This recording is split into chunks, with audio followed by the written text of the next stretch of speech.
the head of the Palestinian mission to the United Kingdom. He responded to comments by the Israeli Prime Minister that Jenin was a hub for terrorism. Have a listen. He added that we should uproot any resemblance or symbol of Palestinian nationalism, of Palestinian quest for statehood and for independence. We must crush that soul of the Palestinian people, and this is the heart of it. There he was right. This is what Israel is intending to. The crimes Israel keeps committing every week, every day, are very well documented. The issue is not that. The issue is very clear to all of us. It's the impunity. It's the lack of accountability. You go to a refugee camp using airplanes and drones and thousands of soldiers, not only targeting human beings, you're targeting the infrastructure, the hospitals, the medical teams, the journalists, and what have you. These are war crimes, crimes against humanity. The question is, how do we stop this 75-year-old ongoing situation? This is an ongoing question. I'd like to get to that in a moment. But the Israelis have also said that a weapons depot filled with bombs has been found. And even our own correspondents who have spent time in Jenin are saying that the camp is absolutely under the control of the armed groups. The Israelis always lie. The Israeli government is in the business of lying and spinning and propaganda. Let them accept the International Criminal Court to come and investigate all their claims and allegations.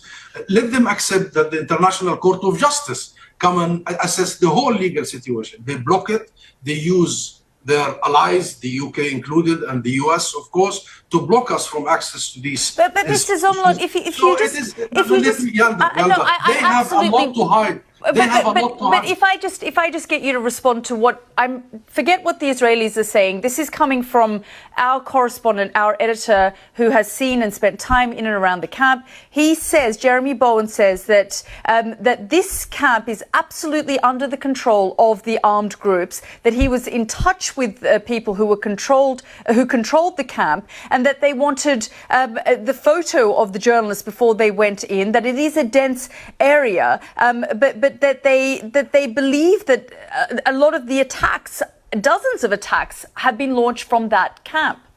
Jeremy Boyum should know much better. He's been covering this situation for decades.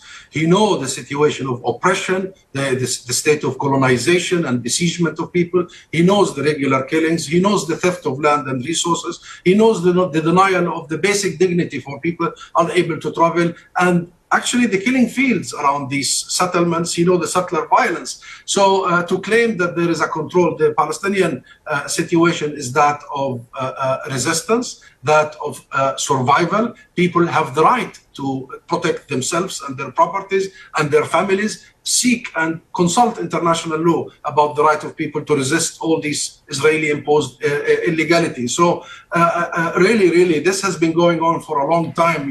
Words, Yalda, words can kill more than bullets sometimes, and we need to get it right. We need to get it right. The Jenin refugee camp, Gaza, Nablus, Hebron, all these areas are areas under full military occupation, and Israel is not protecting itself. Yalda, but Israel, let me say this sentence. Israel is not protecting itself. There is nothing happening in Israel. Israel is protecting its expansion, its colonialism, its control and subjugation of the Palestinian people. And the people in Jenin are just defending themselves, and they have the right to do so. Let me get back then to the question that you posed at the beginning of this interview. How do you get yourself to a position where peace talks can begin again? Because clearly this is escalating. It's getting incredibly dangerous.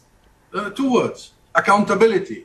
Every Israeli soldier, every Israeli officer, every Israeli politician should be held accountable for the countless atrocities committed against the Palestinian people. Once they do so, they will start thinking about enforcing peace and seeking peace. Number 2, implementing, not negotiating, implementing international law, international resolutions, international legitimacy. There is nothing to negotiate. Israel must end its occupation. Mr. Zomlot, would you not say then that the Palestinian Authority, the Palestinian leadership has also a lot to answer for in terms of letting down the Palestinian people? The Palestinian leadership for decades now have been gearing us and the Palestinian people towards peace, towards allying ourselves with international law, towards committing in an iron way towards international resolutions. Let's not blame the victims here. Yasser Arafat was the problem. Now our current president is the problem. We always seek to export the issue to the victims, to the oppressed, not the oppressor, not the occupier. That's number one. Number two, what's there to think about? I mean, as we speak, Yalda, as we speak now, Michael Gove, the Secretary of State, is presenting his piece of legislation in the UK Parliament to give the Israeli illegal settlers and settlements an extra layer of protection. This is what gets Israel into Jenin. This is what gets the settlers to commit all these atrocities. That was Hussam Zomlot. Well, Hussam Zomlot.